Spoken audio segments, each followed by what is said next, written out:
안녕하세요, 베네딕트입니다. 제가 중국이 몰락할 것 같다는 내용의 비디오를 올리기 시작한 지 벌써 2년이 넘었네요.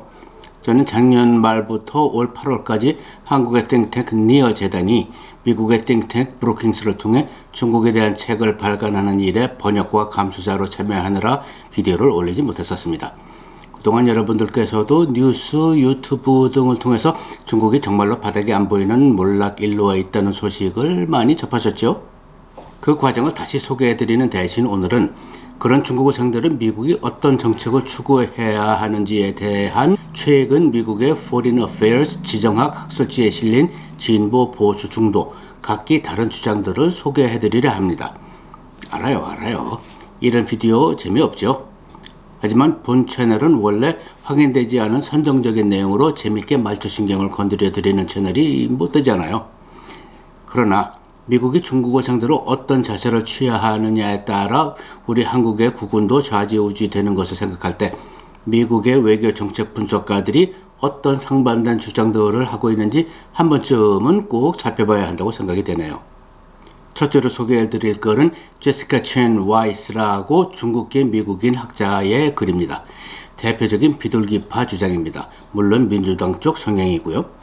타이완 문제를 포함하여 지속 가능한 상호 평화와 번영을 외교를 통하여 추구해야 한다.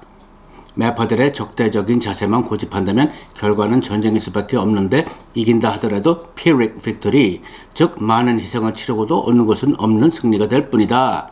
그런 전쟁 이후에는 세계가 보는 미국의 이미지와 국제 경제 질서는 참담하게 무너져 있을 것이기 때문이다.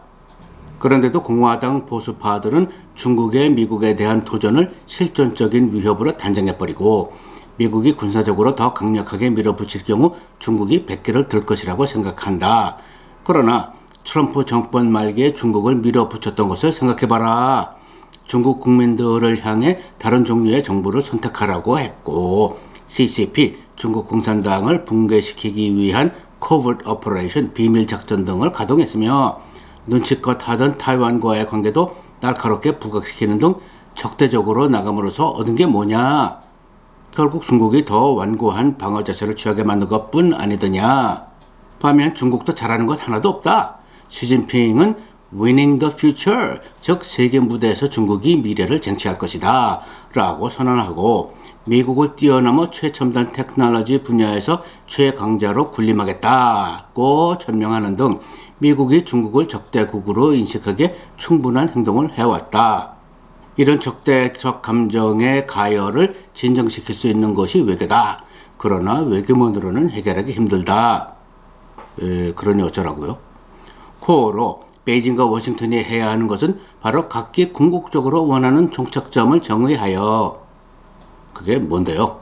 절친관계, 공존, 잘 관리되는 경쟁관계, 전쟁 없이 상대를 굴복시키는 것, 전쟁을 통해 상대방을 굴복시키는 것, 왜 이들 중 뭘 추구하라고는 얘기 안 해줘요, 이 양반. 헤게모니의 추구가 아닌 복원력이 있는 그러나 전장 억제력을 포함한 상호 공존 관계로 나아가야 한다. 와, 아름다운 문구요 얘기이신데 그러니 어쩌라고요? 현세의 지정학에 있어서 테크놀로지는 경제 및 안보에 절대적 거의 치명적인 의미가 있으므로 미중은 교육 분야, 특히 테크놀로지 분야에 있어서 더 활발한 인티그레이션 통합을 해야 한다. 그럼으로써 서로 어떤 테크놀로지를 확보했는지를 항상 체크할 수 있고 서로 배울 수 있는 것이니까.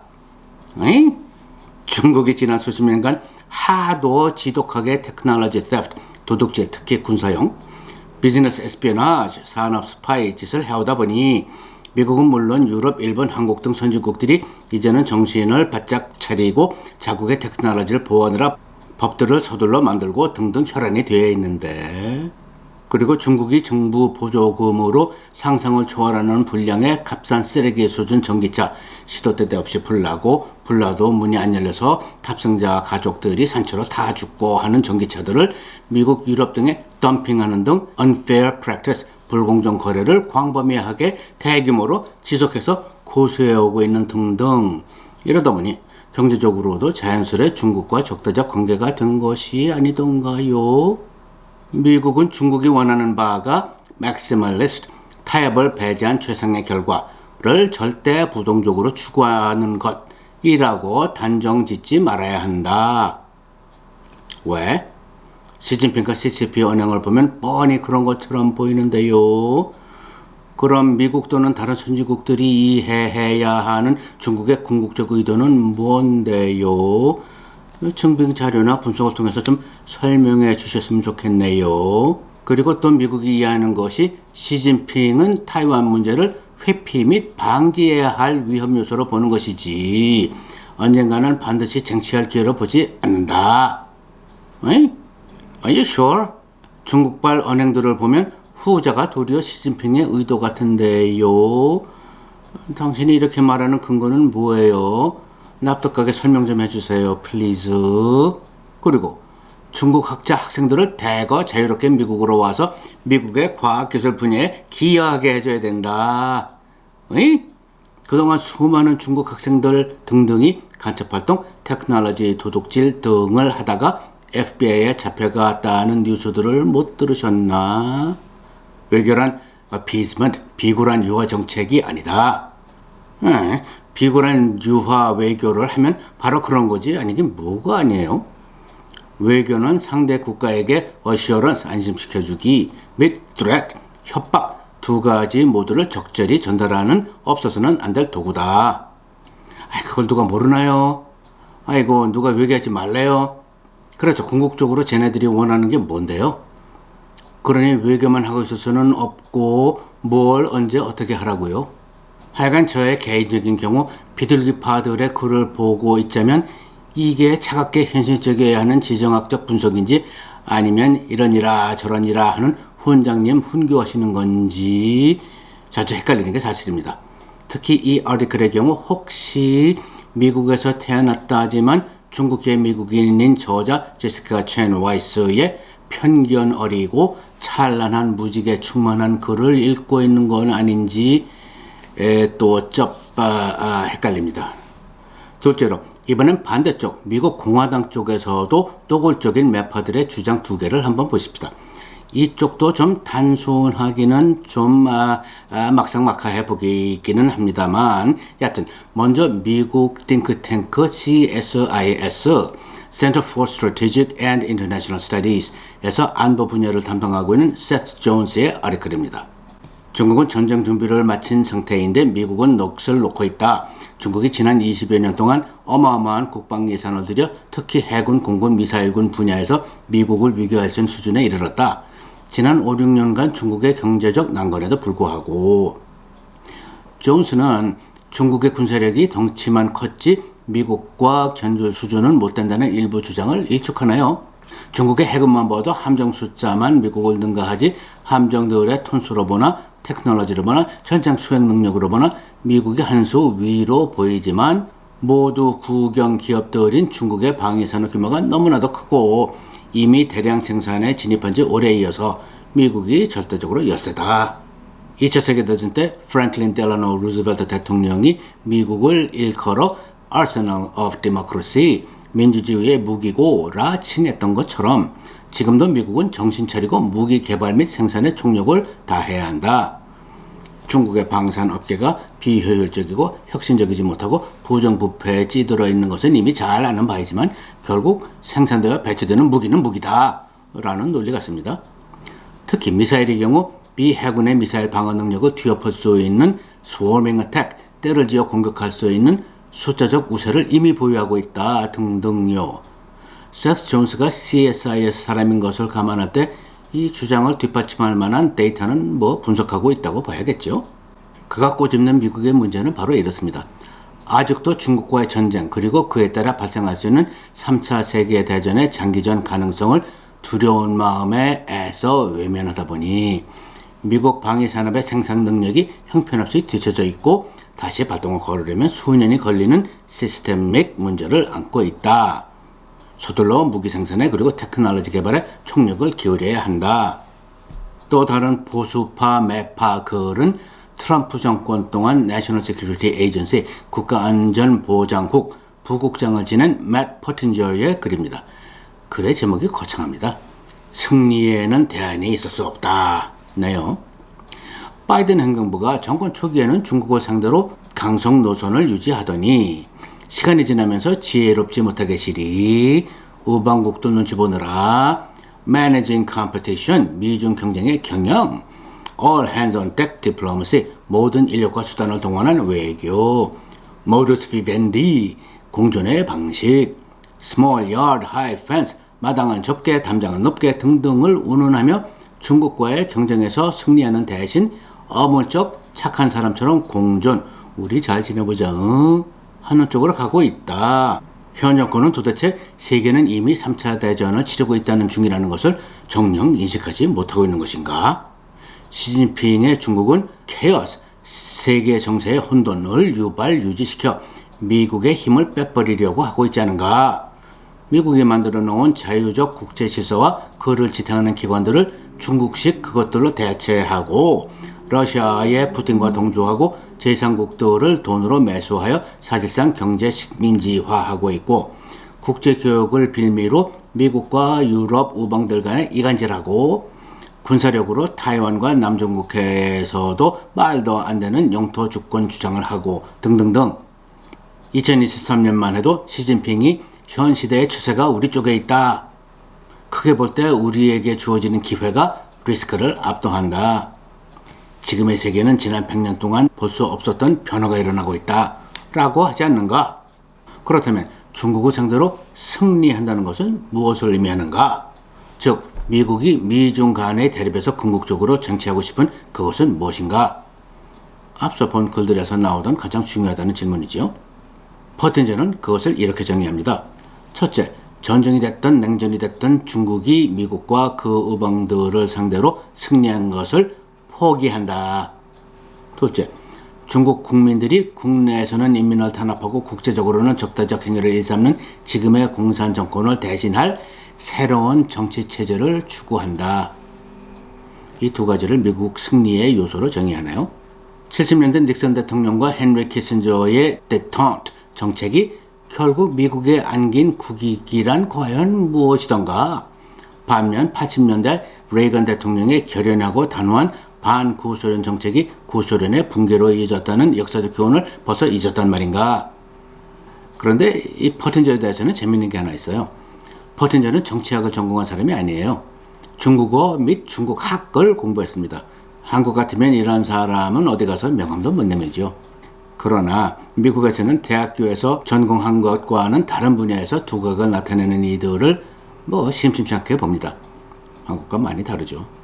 마지막으로 보수 진보로 떠나 조금 더 뉘앙스 있는 주장을 한번 들어볼까요? 중도라면 중도랄까? 브리킹스의 아시아 센터 수장으로 있는 라이언 하스의 글입니다. 올 초 그가 니어재단이 마련한 포럼에 참석하러 왔을 때 인사를 나눈 적이 있습니다. 제가 개인적으로 아는 사람이라는 얘기는 아니고요. 그때도 토론자들 중 싱가포르의 전직 장관과 함께 가장 합리적이고 정리된 주장을 한다고 느꼈었습니다.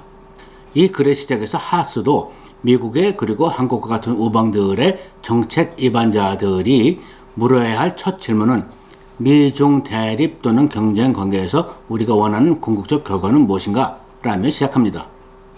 당연한 얘기 같지만 또 내지는 등등의 정부들이 다 그러는 것 같지만은 않아 보이던데요.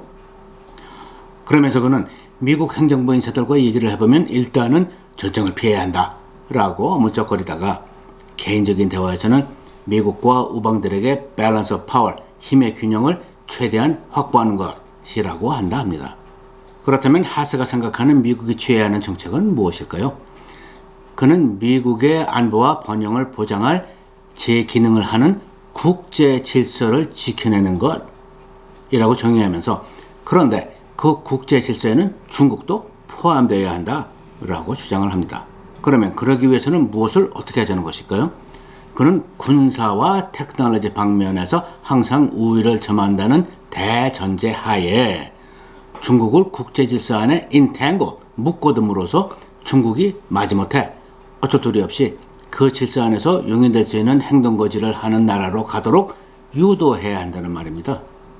이것은 냉전 당시 구소련을 상대로 컨테인먼트 팔리시, 봉쇄 정책을 구사한 것과는 근본적으로 다른 것인데 그 이유는 그 당시 구소련에 비해 오늘의 중국은 너무도 덩치가 크고 막강하기 때문이라고 합니다.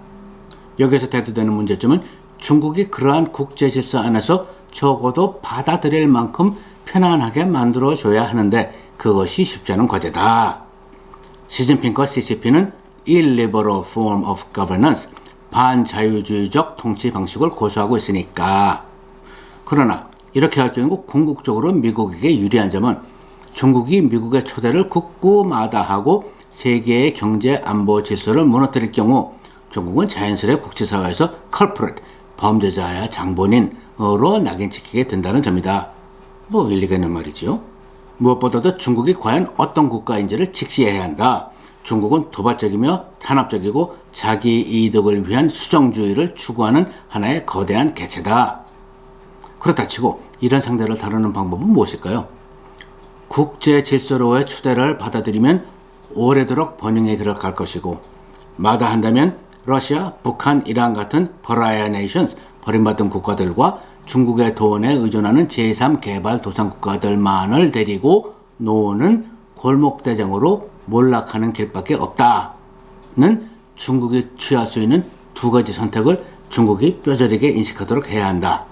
그러므로 그는 현 바이든 정부의 국가안보보좌관 제이크 설리번이 중국으로부터 미국을 보호하기 위한다는 대의하에서는 자유주의적 국제질서를 일부 포기하고 우방들 간의 새로운 부분적 질서를 수립하는 것이 감수해볼 만한 리스크라고 생각하는 논리는 틀렸다고 꼬집습니다.